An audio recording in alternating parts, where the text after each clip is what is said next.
पिछले कुछ दिनों में आइलैंड पर जो कुछ हुआ उसने हर इंसान को अंदर तक तोड़ दिया। पिछले एपिसोड में हमने देखा कि लॉक और बून उस रहस्यमयी हैच का सच जानने के लिए जंगल के अंदर निकल पड़े थे। लॉक को पूरा यकीन हो चुका था कि आइलैंड उसे किसी बड़े राज्य की तरफ ले जा रहा है। इसी तलाश के दौरान दोनों को एक पुराना क्रैश्ड प्लेन मिलता है, लेकिन बाहर की दुनिया से संपर्क करने की कोशिश करते वक्त बून एक भयानक हादसे का शिकार हो जाता है। दूसरी तरफ कैंप में क्लेयर अपने बच्चे को जन्म देती है। जहाँ एक तरफ नई जिंदगी आती है तो वहीं दूसरी तरफ बून मौत से लड़ता रहता है, लेकिन आखिरकार जैक उसे बचा नहीं पाता और बून की मौत पूरे कैंप को अंदर से तोड़ देती है। इसके बाद गुस्से में भरा जैक सीधे लॉक को ढूंढने निकल पड़ता है, क्योंकि अब उसे पूरा यकीन हो चुका था कि बून की मौत के पीछे लॉक का ऑब्सेशन जिम्मेदार है। लेकिन काफी देर तक तलाश करने के बाद भी जैक लॉक को ढूंढ नहीं पाता। तभी केट उसे वापस कैंप लेकर आती है ताकि सब लोग मिलकर बून को आखिरी विदाई दे सकें। कैंप का माहौल पहले ही भारी था, लेकिन जैसे ही फ्यूनरल शुरू होता है वहां मौजूद हर इंसान के चेहरे पर दर्द साफ नजर आने लगता है। लेकिन शैनन की हालत सबसे ज्यादा खराब थी। वो पूरी तरह टूट चुकी थी। ऐसा लग रहा था जैसे उसके अंदर अब कुछ बचा ही नहीं हो। आसपास क्या हो रहा है, कौन क्या बोल रहा है, उससे उसे कोई फर्क नहीं पड़ रहा था। उसने बून के बारे में कुछ भी बोलने से साफ मना कर दिया। माहौल और ज्यादा भारी होने लगा तो सईद आगे आता है। वो बून के बारे में बोलना शुरू करता है। उसकी बातों में सिर्फ बून की अच्छाइयां नहीं थीं, बल्कि वो शैनन को इस हालत से बाहर निकालने की कोशिश भी कर रहा था। तभी अचानक सबकी नजर दूर खड़े लॉक पर पड़ती है और उसे देखते ही वहां सन्नाटा छा जाता है। उसका पूरा शरीर खून से सना हुआ था। इसके बाद लॉक धीरे धीरे पूरी घटना बतानी शुरू करता है। वो कहता है कि बून की मौत के पीछे वही जिम्मेदार है। फिर वो बताता है कि जंगल के अंदर उन्हें एक छोटा प्लेन मिला था और बून उसी प्लेन के रेडियो से बाहर की दुनिया से संपर्क करने की कोशिश कर रहा था। लेकिन तभी प्लेन अचानक नीचे गिर गया और बून बुरी तरह घायल हो गया। हालांकि लॉक जानबूझकर हैच और अपनी टांगों से जुड़ी सच्चाई छुपा जाता है। उसकी बातें सुनते हुए जैक को लगातार महसूस होने लगता है कि कहानी सिर्फ उतनी नहीं है जितनी लॉक बता रहा है। अगले ही पल जैक अपना गुस्सा रोक नहीं पाता और सीधे लॉक पर टूट पड़ता है। अब उसे समझ आ चुका था कि लॉक ने उससे सच छुपाया था और उसी झूठ की वजह से बून का इलाज गलत तरीके से हुआ। बाकी लोग किसी तरह जैक को पीछे खींच लेते हैं, लेकिन कई दिनों से लगातार जागते रहने और बून को खून देने की वजह से उसका शरीर जवाब देने लगता है। अचानक उसकी हालत बिगड़ जाती है। कुछ देर बाद सईद उसे संभालता है और उसी दौरान जैक बून की मौत से पहले कही गई सारी बातें उसे बताता है। अब जैक को पूरा यकीन हो चुका था कि लॉक अभी भी कोई बहुत बड़ा राज छुपा रहा है और शायद बून की मौत की असली वजह अभी सामने आई ही नहीं थी। दूसरी तरफ लॉक बून का बैग लेकर शैनन के पास पहुंचता है। उसके चेहरे पर पछतावा साफ दिखाई दे रहा था। वो शैनन से माफी मांगता है और मान लेता है कि उसने उससे उसका सबसे अपना इंसान छीन लिया। शैनन बिना कुछ बोले बस लॉक को दूर जाते हुए देखती रहती है। काफी देर से रोके हुए आंसू आखिरकार उसकी आंखों से निकल पड़ते हैं, लेकिन उन आंसुओं के पीछे सिर्फ दुख नहीं था, अंदर गहरा गुस्सा भी जमा हो चुका था। उसे सईद की कही हुई बात याद आती है कि अगर उसे किसी चीज की जरूरत हो तो वो उसके साथ खड़ा रहेगा। यही सोचकर शैनन सीधे सईद के पास पहुंच जाती है। उधर लॉक नदी किनारे बैठे अपने खून से सने कपड़े साफ कर रहा था। तभी वहां सईद पहुंचता है और रेडियो के कुछ पार्ट्स ढूंढने का बहाना बनाकर उससे कहता है कि वो उसे उस प्लेन तक ले चले। लेकिन रास्ते भर सईद लगातार उसकी बातों को ध्यान से सुनता रहता है। वो समझना चाहता था कि बून की मौत सच में सिर्फ एक हादसा थी या फिर लॉक उससे कहीं ज्यादा बड़ा सच छुपा रहा था। दोनों आखिरकार उस क्रैश्ड प्लेन तक पहुंच जाते हैं। वहां की चीजों को ध्यान से देखने के बाद धीरे धीरे साफ होने लगता है। इसके बाद लॉक सफाई देते हुए कहता है कि उसकी टांग में अचानक दर्द शुरू हो गया था, इसीलिए बून अकेले ऊपर चढ़ा था। लेकिन सईद उसकी बातों पर भरोसा नहीं कर पा रहा था। उसे लगातार महसूस हो रहा था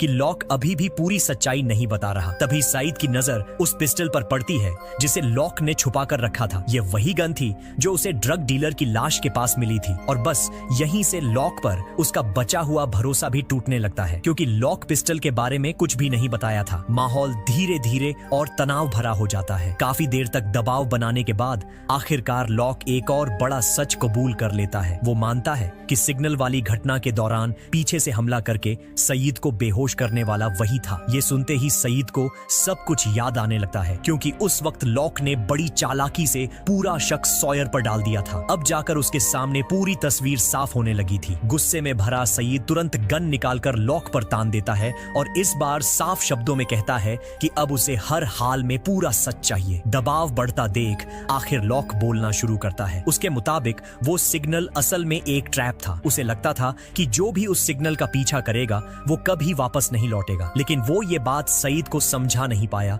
इसलिए उसने उसे बेहोश कर दिया था। सईद फिलहाल उसकी बात सुन तो लेता है, लेकिन उसके मन का शक अभी भी पूरी तरह खत्म नहीं हुआ था। फिर सईद सीधे लॉक से पूछता है कि आखिर हैच कहाँ है, लेकिन इस सवाल पर लॉक एक पल के लिए चुप हो जाता है और साफ जवाब देने की बजाय बात घुमाने लगता है। उसकी आवाज में हिचकिचाहट साफ महसूस हो रही थी। यही चीज सईद के शक को और गहरा कर देती है, क्योंकि अब उसे लगने लगा था कि बून की मौत से जुड़ा सच अभी पूरा सामने नहीं आया है। लॉक जितना समझाने की कोशिश कर रहा था, उतना ही उसके ऊपर शक बढ़ता जा रहा था। इसके बाद सईद वापस कैंप पहुंचता है और शैनन को साफ बता देता है कि लॉक ने जानबूझकर बून को नहीं मारा था। जो कुछ हुआ वो सिर्फ एक हादसा था। लेकिन शैनन के अंदर जमा गुस्सा अब सिर्फ सच सुनकर खत्म होने वाला नहीं था। उसके चेहरे पर दर्द साफ दिखाई दे रहा था, लेकिन उस दर्द के पीछे बदले जैसी ठंडक भी आने लगी थी। वो बिना कुछ बोले वहां से चली जाती है और सईद बस उसे जाते हुए देखता रह जाता है। उधर जैक की हालत लगातार बिगड़ती जा रही थी। कई दिनों से बिना आराम किए लोगों की जान बचाने की कोशिश करते करते उसका शरीर पूरी तरह थक चुका था। इसलिए केट उसे जबरदस्ती आराम करवाने का फैसला करती है और चुपके से उसके जूस में स्लीपिंग पिल्स मिला देती है। काफी देर बाद जब जैक की आंख खुलती है तो उसकी हालत पहले से थोड़ी बेहतर लगती है, लेकिन अगले ही पल उसका ध्यान अपनी गर्दन की तरफ जाता है और उसका चेहरा अचानक बदल जाता है। सूटकेस की की गायब थी। एक सेकंड के अंदर उसके दिमाग में सिर्फ एक नाम आता है, लॉक। जैक तुरंत उठ खड़ा होता है और केट के साथ बिना देर किए उसी जगह की तरफ निकल पड़ता है जहां सूटकेस रखा था। लेकिन रास्ते में उन्हें सईद मिल जाता है और वो उन्हें बताता है कि ये काम लॉक ने नहीं बल्कि शैनन ने किया है। दूसरी तरफ शैनन पहले ही सूटकेस खोल चुकी थी और गन लेकर सीधे लॉक पर निशाना ताने खड़ी थी। उसके चेहरे का गुस्सा साफ बता रहा था कि वो किसी भी हद तक जा सकती है। कुछ देर बाद सईद भी वहां पहुंचता है, लेकिन तब तक हालात काफी खतरनाक हो चुके थे। शैनन कांपते हाथों से गन सीधे लॉक पर ताने खड़ी थी। उसकी आंखों में आंसू थे, लेकिन गुस्सा उनसे कहीं ज्यादा बड़ा था। ऐसा लग रहा था जैसे वो अब किसी की बात सुनने की हालत में ही नहीं बची। सईद धीरे धीरे उसे शांत करने की कोशिश करता है, क्योंकि वो जानता था कि टूट चुका इंसान सबसे खतरनाक फैसले ले सकता है। शायद यही वजह थी कि उस पल उसे अपने पुराने दिन याद आने लगते हैं। सेना छोड़ने के बाद सईद पूरी दुनिया में नादिया को ढूंढता फिर रहा था। उसने हर जगह कोशिश की, लेकिन नादिया का कोई पता नहीं चला। तभी CIA उसके पास पहुंच गई। उन्होंने सईद को एक डेंजरस मिशन के लिए चुना था, क्योंकि CIA को शक था कि कुछ इराकी टेररिस्ट्स ने 300 पाउंड एक्सप्लोसिव्स चुरा लिए हैं। अगर वो एक्सप्लोसिव्स गलत हाथों में इस्तेमाल हो जाते तो बहुत सारे बेगुनाह लोग मारे जा सकते थे। सबसे बड़ी बात ये थी कि उन सस्पेक्ट्स में सईद का पुराना कॉलेज फ्रेंड भी शामिल था। CIA को लगा कि सईद आसानी से उसके करीब पहुंच सकता है, क्योंकि पुराने भरोसे का फायदा उठाकर वही अंदर की असली जानकारी निकाल सकता था। मजबूरी में सईद इस मिशन के लिए तैयार हो जाता है और जल्द ही अपने पुराने दोस्त से संपर्क कर लेता है। काफी समय बाद दोनों एक दूसरे के सामने खड़े थे, लेकिन पहली नजर में ही सईद समझ जाता है कि उसका दोस्त अंदर से पूरी तरह टूट चुका है। अपनी प्रेमिका की मौत के बाद उसकी जिंदगी जैसे वहीं रुक गई थी। वो दो दूसरे इराकी लोगों के साथ रह रहा था और हर दिन पहले से ज्यादा गुस्से और दर्द में डूबता जा रहा था। सईद वहां पहुंचते ही बहुत संभल कर खेलना शुरू करता है। वो अपने पुराने मिलिट्री एक्सपीरियंस और इराकी ऑफिसर वाली पहचान का इस्तेमाल करता है, ताकि सामने वाले लोगों को उस पर शक ना हो। धीरे धीरे उसका प्लान काम करने लगता है और कुछ ही समय में वो उन लोगों का भरोसा जीत लेता है। लेकिन जितना ज्यादा वक्त सईद उनके साथ बिताता है, उतना ही उसे महसूस होने लगता है कि उसका पुराना दोस्त असली टेररिस्ट नहीं है। वो सिर्फ एक टूटा हुआ इंसान था जिसे गलत लोग अपने मतलब के लिए इस्तेमाल कर रहे थे। असली खेल तो उसके दोनों रूममेट्स खेल रहे थे। वो लगातार उसके दोस्त के अंदर गुस्सा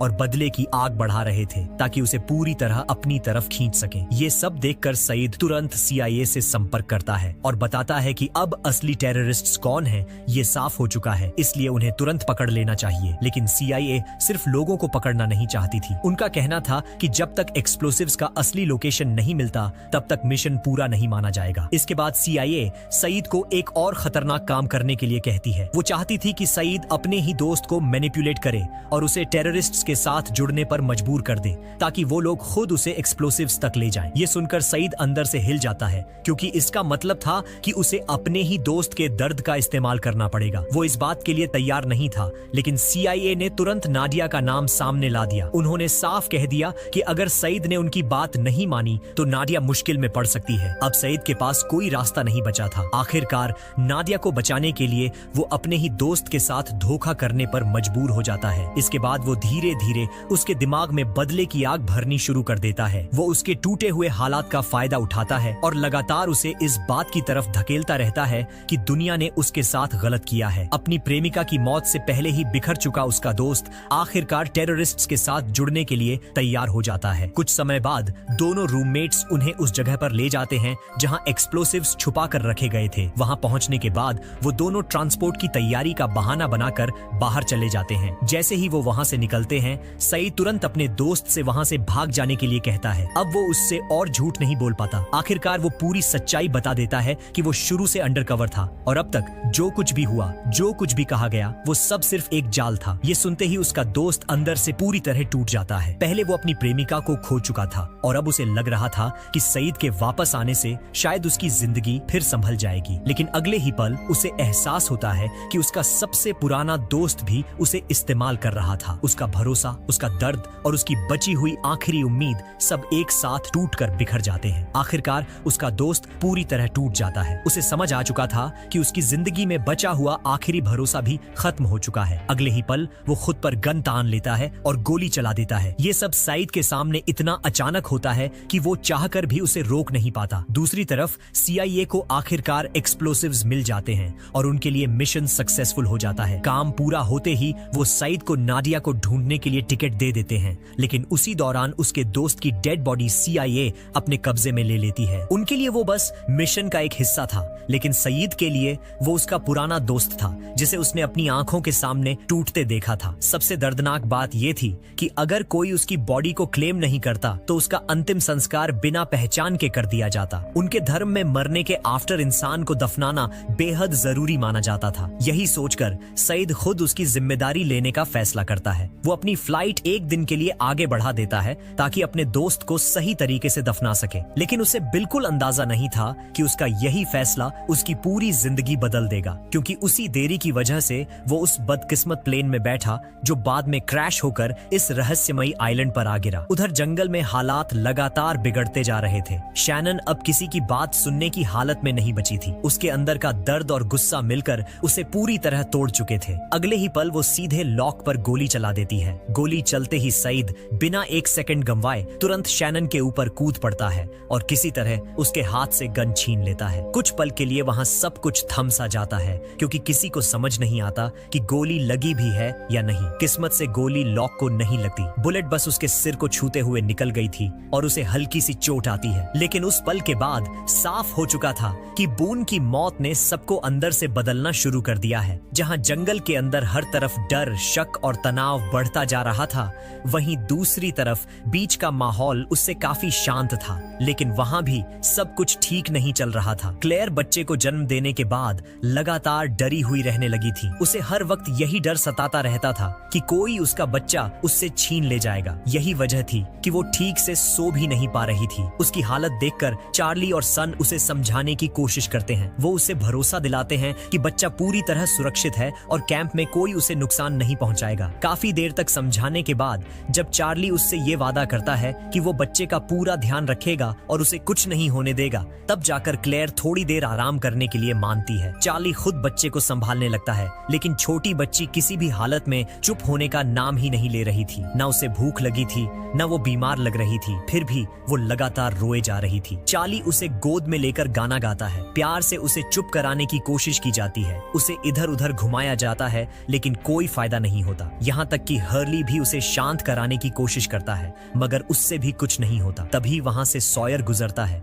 और जैसे ही बच्ची उसकी आवाज सुनती है, वो अचानक पूरी तरह शांत हो जाती है। फिर क्या था, चार्ली तुरंत उसके पीछे पड़ जाता है और उसे बच्ची के पास बैठकर पढ़ना पड़ता है। मजेदार बात यह थी कि सॉयर कोई कहानी या ललबाई नहीं पढ़ रहा था, बल्कि एक बेहद बोरिंग किताब पढ़ रहा था। लेकिन जैसे ही बच्ची उसकी भारी और धीमी आवाज सुनती, वो धीरे धीरे आराम से शांत होने लगती। कुछ देर के लिए ऐसा लग रहा था जैसे आइलैंड की सारी परेशानियां रुक गई हों, लेकिन ये सुकून ज्यादा देर टिकने वाला नहीं था। रात होते ही सईद एक बार फिर लॉक के पास पहुंचता है। लॉक उसे देखते ही धन्यवाद देता है, क्योंकि अगर सईद बीच में नहीं आता तो शायद शैनन सच में उसे मार देती। लेकिन सईद वहां सिर्फ शुक्रिया सुनने नहीं आया था। उसके दिमाग में अभी भी कई सवाल घूम रहे थे और उनमें सबसे बड़ा सवाल हैच को लेकर था। कुछ देर बाद वो सीधे लॉक से कह देता है कि वो हैच के बारे में पूरा सच जानना चाहता है। दिन में लॉक ने जो कहानी सुनाई थी, सईद उस पर पूरी तरह भरोसा नहीं कर पाया था। उसे लगातार लग रहा था कि लॉक अभी भी कई बातें छुपा रहा है। दूसरी तरफ माइकल की बोट अब लगभग तैयार हो चुकी थी। कैंप के कई लोग उसकी मेहनत देखकर हैरान थे, क्योंकि इतने लिमिटेड रिसोर्सेज में भी उसने किसी तरह बोट बना ली थी। लेकिन सर्वाइवर्स में मौजूद एक साइंस टीचर इस पूरे प्लान को बिल्कुल सही नहीं मानता। उसने इंजीनियरिंग में डॉक्टरेट की हुई थी और समुद्र के हालात को देखकर उसे साफ लग रहा था कि ये सफर जानलेवा साबित हो सकता है। उसके मुताबिक इस मौसम में समुद्र के अंदर निकलना बहुत खतरनाक था। मॉनसून और ओशन करंट्स दोनों इस वक्त उनके खिलाफ थे। सबसे बड़ी दिक्कत ये थी कि माइकल की बोट में कोई मोटर भी नहीं थी। वो सिर्फ चप्पुओं और पानी के बहाव के सहारे आगे बढ़ने वाले थे। ऐसे हालात में किसी दूसरी जमीन तक पहुंचना लगभग नामुमकिन था। उसके हिसाब से सबसे ज्यादा संभावना यही थी कि वो लोग रास्ता भटककर साउथ की तरफ बहते चले जाएं और शायद एंटार्क्टिका की तरफ निकल पड़े। उसने साफ कहा कि सही मौका या तो 3-4 महीने बाद आने वाला था जब मौसम बदलता, या फिर वो मौका एक दिन पहले ही निकल चुका था। उसकी बातें सुनकर माइकल कुछ पल के लिए जरूर सोच में पड़ जाता है, क्योंकि अब ये सफर पहले से कहीं ज्यादा खतरनाक लगने लगा था। लेकिन इसके बावजूद उसका फैसला नहीं बदलता। वो किसी भी हालत में जल्द से जल्द इस आइलैंड से निकलना चाहता था। दूसरी तरफ केट भी उसके साथ बोट पर जाना चाहती थी। उसे लगता था कि समुद्र में उसका एक्सपीरियंस काम आ सकता है, लेकिन बोट में सिर्फ 4 लोगों की जगह थी और वो पहले ही तय हो चुके थे। माइकल, वॉल्ट, सॉयर और जिन उन 4 जगहों पर शामिल थे। केट अपनी सेलिंग स्किल्स का हवाला देकर सॉयर की जगह लेने की कोशिश करती है, लेकिन माइकल साफ मना कर देता है, क्योंकि सॉयर पहले से उस डील का हिस्सा था और अब उसे हटाना आसान नहीं था। दूसरी तरफ जिन और सन के बीच काफी समय से ठीक से बात भी नहीं हुई थी। दोनों एक दूसरे के सामने होते हुए भी जैसे दूर होते जा रहे थे। सन आखिरकार हिम्मत करके जिन से पूछती है कि क्या वो सच में इस आइलैंड को छोड़कर जाने वाला है। जिन बिना एक पल सोचे साफ कह देता है कि हाँ, वो यहाँ से जरूर जाएगा। उसके चेहरे पर साफ दिख रहा था कि अब वो किसी भी हालत में यहाँ और नहीं रुकना चाहता। ये जवाब सुनकर सन चुप हो जाती है, क्योंकि वो समझ नहीं पा रही थी कि जिन सच में बच निकलना चाहता है या फिर उससे दूर जाना चाहता है। उधर माइकल ने भले ही केट को बोट पर आने से मना कर दिया था, लेकिन सॉयर के साथ बहस के दौरान उसके मुंह से अचानक ये निकल जाता है कि वो शायद किसी और को साथ ले जाने के बारे में सोच सकता है। बस यही बात सॉयर को अंदर तक चुभ जाती है। उसे तुरंत महसूस हो जाता है कि बात सीधे उसकी जगह पर आ गई है। गुस्से में भरा सॉयर बिना देर किए सीधे केट के पास पहुंच जाता है। उस वक्त केट अकेले बैठकर एक पुरानी आईडी जला रही थी। उसके चेहरे को देखकर साफ समझ आ रहा था कि वो अपनी पुरानी जिंदगी और पहचान से जुड़ी हर चीज खत्म कर देना चाहती है। लेकिन तभी वहां सॉयर पहुंच जाता है और आइलैंड से निकलने का मुद्दा दोनों के बीच दबे हुए तनाव को बाहर ले आता है। सॉयर अब किसी भी बात को घुमाने के मूड में नहीं था। वो साफ कह देता है कि उसे शुरू से पता था कि केट एक फ्यूजिटिव है। अब तक उसने ये बात इसलिए छुपा कर रखी क्योंकि कैंप के अंदर सबके बीच एक बैलेंस बना हुआ था। लेकिन अगर केट ने उसकी जगह लेने की कोशिश की तो वो भी उसका राज सबके सामने ला देगा। सॉयर की बात सुनकर भी केट पीछे नहीं हटती। वो साफ कह देती है कि चाहे कुछ भी हो जाए वो सॉयर की जगह लेकर ही रहेगी। दोनों के बीच का माहौल लगातार गर्म होता जा रहा था और साफ लग रहा था कि आइलैंड से निकलने का मौका अब लोगों को एक दूसरे के खिलाफ खड़ा करने लगा है। दूसरी तरफ माइकल लगातार अपनी बोट को तैयार करने में लगा हुआ था। वो खुद को मजबूत दिखाने की कोशिश कर रहा था, लेकिन अंदर ही अंदर उसे भी इस सफर का डर था। साथ ही वो वॉल्ट को भी समझा रहा था, जो इस पूरे प्लान को लेकर काफी घबराया हुआ था। काम करते करते माइकल पानी पीता है, लेकिन कुछ ही देर बाद अचानक उसके पेट में तेज दर्द शुरू हो जाता है। पहले उसे लगता है शायद मामूली दिक्कत है, लेकिन अगले ही पल उसकी हालत इतनी खराब हो जाती है कि वो ठीक से खड़ा भी नहीं रह पाता। उसे दर्द से तड़पता देखकर वॉल्ट पूरी तरह घबरा जाता है और मदद ढूंढने भागता है। वो दौड़ते हुए केट और सन के पास पहुंचता है और उन्हें माइकल की हालत के बारे में बताता है। ये सुनते ही सन बिना देर किए माइकल की तरफ भागती है, जबकि केट सीधे जंगल में जैक को ढूंढने निकल जाती है। उसी वक्त जैक, सईद और लॉक के साथ हैच वाली जगह पर मौजूद था। अब तक वहां काफी खुदाई हो चुकी थी और हैच का बड़ा हिस्सा मिट्टी से बाहर आ चुका था। चूंकि अब जैक और सईद दोनों सच्चाई जान चुके थे, इसलिए लॉक भी उनसे कुछ नहीं छुपाता। जैक काफी देर तक उस हैच को बस चुपचाप घूरता रहता है। उसके चेहरे पर हैरानी साफ दिखाई दे रही थी, क्योंकि उसे यकीन ही नहीं हो रहा था कि लॉक इतने समय से ये सब अकेले छुपा कर बैठा था। लेकिन लॉक अपनी सफाई देने की कोशिश भी नहीं करता। उसके हिसाब से जैसे जैक ने अपने सूटकेस का सच सबसे छुपा कर रखा था, था, वैसे ही उसने भी हैच की बात अपने तक रखी। लॉक का मानना था कि हैच के अंदर ऐसी चीजें हो सकती हैं जो इस आइलैंड पर फंसे सर्वाइवर्स की मदद करें। उसके चेहरे पर वही पुराना भरोसा साफ दिखाई दे रहा था, जैसे उसे यकीन हो कि इस हैच के अंदर कोई बहुत बड़ा जवाब छुपा हुआ है। लेकिन साइद उसकी बात से बिल्कुल सहमत नहीं था। उसके मुताबिक जिस हैच में बाहर से हैंडल तक नहीं है, उसे साफ तौर पर किसी चीज को अंदर बंद रखने के लिए बनाया गया होगा। उसे लग रहा था कि लॉक बिना सोचे समझे किसी खतरनाक चीज की तरफ बढ़ रहा है। जैक दोनों की बातें सुन रहा था, लेकिन उसके दिमाग में भी लगातार सवाल घूम रहे थे। तीनों अपनी अपनी बात पर अड़े रहते हैं और काफी देर तक बहस चलती रहती है, लेकिन कोई भी किसी को समझा नहीं पाता। आखिरकार वो फैसला करते हैं कि फिलहाल वापस कैंप लौटना ही बेहतर होगा। रास्ते में उन्हें केट मिल जाती है, जो घबराई हुई जैक को ढूंढ रही थी। उसके चेहरे पर डर साफ नजर आ रहा था। जैसे ही वो जैक को माइकल की हालत के बारे में बताती है, जैक बिना एक सेकंड गंवाए बीच की तरफ दौड़ पड़ता है। वहां पहुंचते ही वो तुरंत माइकल से पूछना शुरू करता है कि उसने क्या खाया था, क्या पिया था और आखिरी बार किस चीज को हाथ लगाया था। सारी बातें ध्यान से सुनने के बाद जैक को समझ आते देर नहीं लगती कि दिक्कत खाने में नहीं बल्कि पानी में थी। किसी ने जानबूझकर माइकल के पानी में जहर मिलाया था। ये सुनते ही माहौल अचानक और भारी हो जाता है, क्योंकि अब बात सिर्फ आइलैंड से निकलने की नहीं रही थी। अब सर्वाइवर्स एक दूसरे पर शक करने लगे थे। माइकल को तुरंत सॉयर पर शक होता है, क्योंकि कुछ समय पहले दोनों के बीच काफी जोरदार लड़ाई हुई थी। उसे लग रहा था कि शायद सॉयर बोट पर अपनी जगह बचाने के लिए किसी भी हद तक जा सकता है। दूसरी तरफ लॉक हर्ली के पास पहुंचता है, क्योंकि बोट बनते वक्त कौन किसके आसपास था ये हर्ली ने सबसे ज्यादा देखा था। लॉक उससे धीरे धीरे सारी बातें पूछने लगता है। इसी दौरान जैक सबको बता देता है कि माइकल को सॉयर पर शक है। ये सुनकर हर्ली सोच में पड़ जाता है। उसे याद आता है कि हाल ही में केट और सॉयर के बीच भी बोट को लेकर काफी टेंशन चल रही थी। कुछ पल के लिए उसे लगता है कि शायद इसका कनेक्शन केट से हो सकता है, क्योंकि आइलैंड से निकलने का मौका सामने देखकर कोई भी जल्दी भागना चाहेगा। लेकिन जैसे ही वो ये बात बोलता है, उसे अचानक एहसास होता है कि लॉक को तो इन सब बातों के बारे में कुछ पता ही नहीं था। हर्ली खुद उलझ जाता है, क्योंकि उसे लगा था कि कैंप में चल रही ये बातें सब लोग पहले से जानते होंगे। दूसरी तरफ जैक केव के अंदर दवाइयां ठीक कर रहा था, तभी केट वहां पहुंचती है। वो माइकल की हालत के बारे में पूछती है, लेकिन बात करते करते उसे धीरे धीरे महसूस होने लगता है कि जैक को उस पर शक है। जैक सीधे कुछ नहीं कहता, लेकिन उसके सवाल और उसका रवैया काफी था ये समझाने के लिए कि उसके मन में डाउट्स पैदा हो चुके हैं। ये महसूस होते ही केट का चेहरा बदल जाता है। उसे गुस्सा भी आता है और दुख भी कि जैक भी अब उस पर भरोसा नहीं कर रहा। वो बिना कुछ कहे वहां से चली जाती है। उसी दौरान वॉल्ट चुपके से लॉक के पास पहुंचता है। वो काफी डरा हुआ था। धीरे से वो लॉक से कहता है कि उसने माइकल को पॉइजन नहीं दिया। पहले जब उसने बोट जलाने की कोशिश की थी, तब लॉक ने उसे पकड़ लिया था, इसलिए उसे डर था कि इस बार भी शक उसी पर जाएगा। लेकिन लॉक उसे शांत करते हुए भरोसा दिलाता है कि उसे उस पर बिल्कुल शक नहीं है। वो वॉल्ट से कहता है कि दोनों दोस्त हैं और वो जानता है कि वॉल्ट ऐसा कुछ नहीं कर सकता। इतना कहकर लॉक उसका हाथ पकड़ लेता है, लेकिन उसी पल वॉल्ट का चेहरा अचानक बदल जाता है। कुछ सेकंड पहले तक डरा हुआ दिख रहा वॉल्ट अब जैसे किसी और ही चीज से घबरा गया था। वो तुरंत अपना हाथ छुड़ा लेता है और लॉक से एक ऐसी अजीब बात कहता है। वो कहता है कि उसे मत खोलिए मिस्टर लॉक, उस चीज को मत खोलिए। ये सुनकर लॉक खुद कुछ पल के लिए सन्न रह जाता है। उसके चेहरे का भरोसा अचानक गायब हो जाता है, लेकिन इससे पहले कि लॉक उससे कुछ पूछ पाता, वॉल्ट घबराकर वहां से भाग जाता है। लॉक काफी देर तक बिना कुछ बोले वहीं खड़ा रह जाता है, जैसे वो समझ ही नहीं पा रहा हो कि अभी अभी आखिर हुआ क्या है। दूसरी तरफ माइकल को अब पूरा यकीन हो चुका था कि सॉयर ने ही उसे पॉइजन दिया है। गुस्से में वो तुरंत बोट से सॉयर का नाम हटा देता है, लेकिन बात सिर्फ यहीं खत्म नहीं होती। माइकल का शक अब और बढ़ने लगता है। वो सबके सामने कह देता है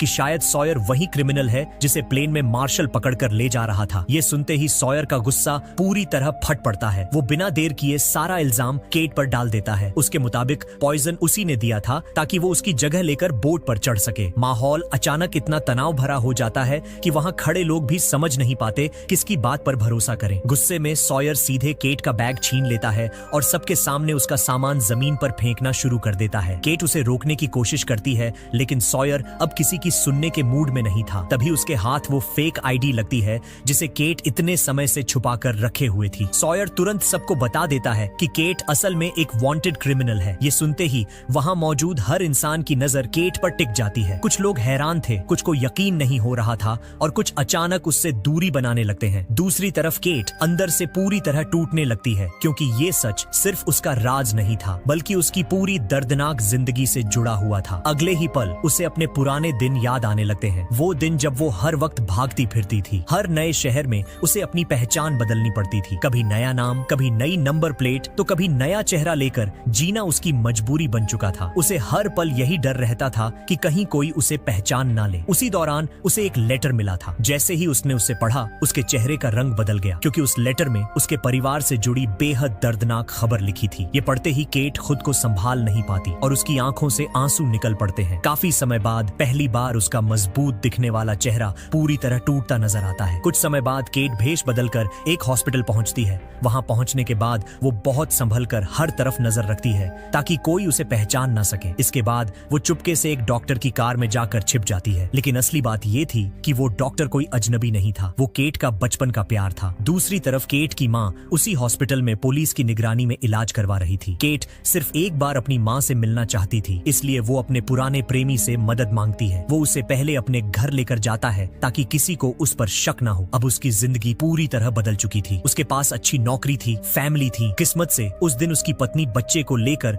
रिश्तेदारों के यहाँ गई हुई थी, इसलिए फिलहाल घर पर कोई नहीं था। कुछ देर बाद वो हॉस्पिटल में अपने कॉन्टेक्ट से बात करता है और ऐसा इंतजाम करता है कि करीब 3 घंटे बाद केट की माँ को MRI स्कैन के बहाने बाहर लाया जाए ताकि केट उससे मिल सके। लेकिन इंतजार के उन घंटों में केट का मन बार बार पुराने दिनों की तरफ खींचने लगता है। काफी समय बाद वो अपने पुराने प्रेमी के साथ उस जगह पहुंचती है जहां बचपन में दोनों ने मिलकर एक टाइम कैप्सूल दबाया था। रात के अंधेरे में दोनों चुपचाप मिट्टी खोदते हैं। उनके हाथ सिर्फ पुरानी चीजें नहीं निकाल रहे थे, बल्कि जैसे अपने बीते हुए दिन वापस बाहर ला रहे थे। उन्हीं सामानों में एक छोटा सा मॉडल एयरप्लेन भी था जिसे उसके प्रेमी ने सालों पहले वहां छुपाया था। उसके अंदर एक पुरानी कैसेट रखी हुई थी। जैसे ही वो टेप चलती है, दोनों अपनी ही बचपन की आवाजें सुनने लगते हैं। उस रिकॉर्डिंग में दोनों हंसते हुए शादी, बच्चों और हमेशा साथ रहने वाले सपनों की बातें कर रहे थे। कुछ पल के लिए ऐसा लगता है जैसे समय फिर पीछे लौट आया हो, लेकिन अगले ही पल दोनों को एहसास होता है कि वो सपने अब सिर्फ टेप में कैद आवाजें बनकर रह गए हैं। दोनों काफी देर तक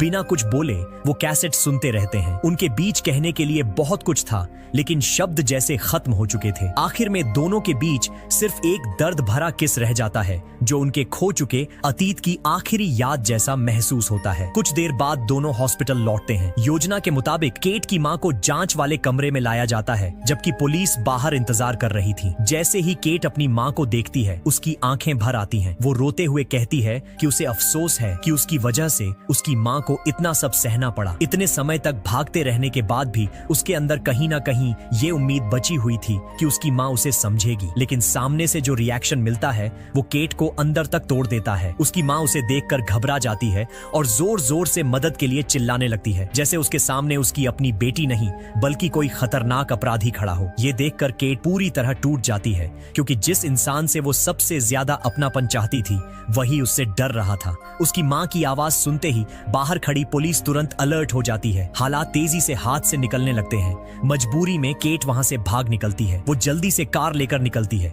लेकिन उसका पुराना प्रेमी उसके पीछे भाग आता है। वो केट को इस हालत में अकेले छोड़ना नहीं चाहता था। रास्ते भर वो उसे समझाने की कोशिश करता है कि अब सरेंडर कर देना चाहिए, क्योंकि लगातार भागते रहना उसकी जिंदगी को और बर्बाद कर देगा। लेकिन केट इसके लिए तैयार नहीं थी। उसे लगता था कि सरेंडर करते ही उसकी जिंदगी पूरी तरह खत्म हो जाएगी। वो बार बार उससे कहती है कि वो कार से उतर जाए और खुद को इस मुसीबत से दूर रखे, लेकिन वो केट का साथ छोड़ने से साफ मना कर देता है। इसी बीच पुलिस धीरे धीरे उन्हें चारों तरफ से घेरना शुरू कर देती है। केट मजबूर होकर पूरी ताकत से वहां से निकलने की कोशिश करती है। पुलिस लगातार उसे रुकने की चेतावनी देती रहती है, लेकिन उस वक्त केट के दिमाग में सिर्फ बच निकलने की बात चल रही थी। जैसे जैसे पीछा तेज होता जाता है, हालात और खतरनाक बनने लगते हैं। आखिरकार ऑफिसर्स उसकी कार पर गोली चलाना शुरू कर देते हैं। अगले ही पल सड़क पर जोरदार टक्कर होती है और पूरी कार बुरी तरह घूमते हुए जाकर रुक जाती है। कुछ सेकंड तक सब कुछ जैसे थम जाता है। केट खुद भी समझ नहीं पाती कि अभी हुआ क्या है, लेकिन जैसे ही वो अपने पुराने प्रेमी की तरफ देखती है, उसका दिल बैठ जाता है। गोली लगने की वजह से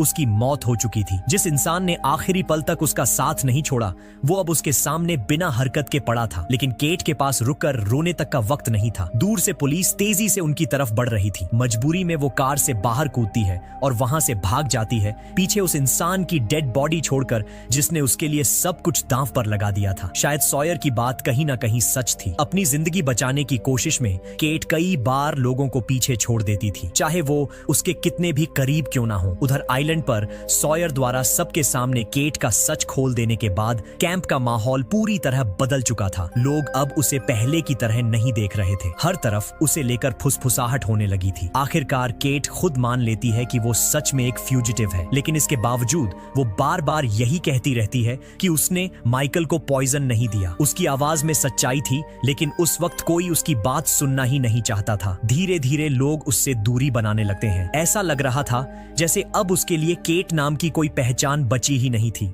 और सबकी नजरों में वो सिर्फ एक क्रिमिनल बनकर रह गई थी।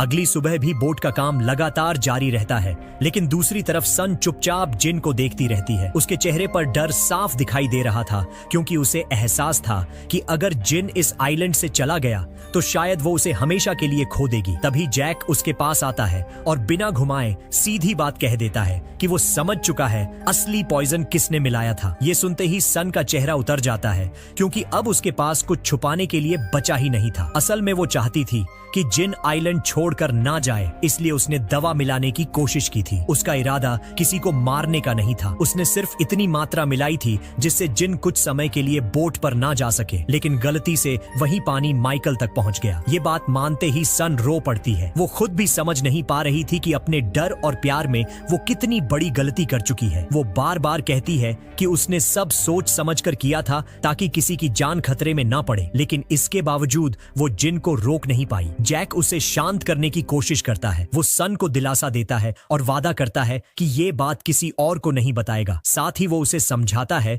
कि अगर जिन ने आइलैंड छोड़ने का फैसला कर लिया है तो शायद उसे जबरदस्ती रोकने की बजाय उसका फैसला मान लेना ही सही होगा। रात होते होते सॉयर का गुस्सा भी थोड़ा शांत पड़ने लगता है। काफी देर तक अकेले रहने के बाद आखिर वो केट के पास आता है। उसके चेहरे पर पहले जैसी गर्मी नहीं थी। वो धीरे से कहता है कि उसे सबके सामने उसका राज नहीं खोलना चाहिए था, लेकिन अब बहुत देर हो चुकी थी। जो सच इतने समय से छुपा हुआ था वो अब सबके सामने आ चुका था। केट भी इस बात पर ज्यादा बहस नहीं करती, क्योंकि वो समझ चुकी थी कि अब कुछ भी पहले जैसा नहीं रहने वाला। कुछ पल चुप रहने के बाद वो सॉयर से पूछती है कि आखिर वो इस आइलैंड से निकलने के लिए इतना बेचैन क्यों है। ये सवाल सुनते ही सॉयर कुछ देर शांत हो जाता है, जैसे वो सोच रहा हो कितना सच बताना चाहिए। फिर आखिरकार वो साफ कह देता है कि उसके पास अब जिंदगी में सिर्फ एक ही मकसद बचा है और उसी के लिए वो हर हाल में इस आइलैंड से निकलना चाहता है। दूसरी तरफ वॉल्ट माइकल के साथ ही रहता है। वो लगातार उसे देखता रहता है, जैसे अंदर ही अंदर किसी बात का बोझ उसे परेशान कर रहा हो। आखिरकार वो हिम्मत करके सच बता देता है कि पहले बोट में आग लगाने वाला वही था। ये सुनते ही माइकल कुछ पल के लिए चुप हो जाता है। अब उसे समझ आने लगता है कि वॉल्ट आइलैंड छोड़ने से इतना डरा हुआ क्यों था। वो अपने बेटे से कहता है कि अगर वो चाहे तो दोनों यहीं रुक सकते हैं। माइकल पहली बार सच में वॉल्ट की बात सुनने को तैयार था, लेकिन इस बार फैसला वॉल्ट बदल देता है। वो पूरी मजबूती से माइकल से कहता है कि अब उन्हें यहां से निकलना ही होगा। उसके चेहरे पर डर अभी भी था, लेकिन अब शायद उससे बड़ा डर इस आइलैंड पर रुकने का था। उधर जब आसपास कोई नहीं होता तब सन और केट चुपचाप साथ बैठती हैं। काफी देर की चुप्पी के बाद सन उसे बता देती है कि जैक समझ चुका है पॉइजन उसी ने मिलाया था, लेकिन उसे ये नहीं पता कि बोट पर जगह बनाने का आइडिया सबसे पहले केट का था। ये बात सुनकर केट कुछ नहीं कहती। शायद वो खुद भी समझ चुकी थी कि आइलैंड से निकलने की चाहत अब लोगों से ऐसी गलतियां करवाने लगी थी जिनके बारे में उन्होंने कभी सोचा भी नहीं होगा। बातें करते करते सन अपने पुराने दिनों को याद करने लगती है। बचपन में वो हमेशा यही सपना देखा करती थी कि एक दिन उसे सच्चा प्यार मिलेगा और फिर वो उसी इंसान के साथ पूरी जिंदगी खुशी से बिताएगी। उसकी आवाज में एक अजीब सी उदासी थी, जैसे वो खुद महसूस कर रही हो कि जिंदगी उसके सपनों से कितनी अलग निकली। उसकी बातें सुनकर केट को भी अपना पुराना प्यार याद आने लगता है। आखिर ऐसा कौन होगा जिसने कभी शांत और खुशहाल जिंदगी का सपना ना देखा हो। लेकिन जिंदगी इंसान को हमेशा वहां नहीं ले जाती जहां वो जाना चाहता है। इस आइलैंड पर फंसा हर इंसान अपने अतीत से भागने की कोशिश कर रहा था, लेकिन कोई भी उससे बच नहीं पा रहा रहा था। शैनन और लॉक के बीच का तनाव अभी भी खत्म नहीं हुआ था, जबकि माइकल इस आइलैंड से निकलने की आखिरी तैयारी में लगा था। लेकिन सबसे बड़ा रहस्य वॉल्ट था। उसके आसपास होने वाली अजीब घटनाएं और हैच को लेकर उसकी चेतावनी हर किसी को हैरान कर रही थी। आखिर हैच के अंदर ऐसा क्या छुपा था? वॉल्ट को उसके बारे में क्या पता था? और क्या माइकल सच में इस आइलैंड से निकल पाएगा? इस रहस्यमयी आइलैंड पर हर दिन नए राज सामने आ रहे थे और हालात पहले से ज्यादा खतरनाक होते जा रहे थे। इन सभी सवालों के जवाब मिलेंगे कहानी के अगले हिस्से में, जहां मिस्ट्री और खतरा दोनों एक नए स्तर पर पहुंचने वाले हैं।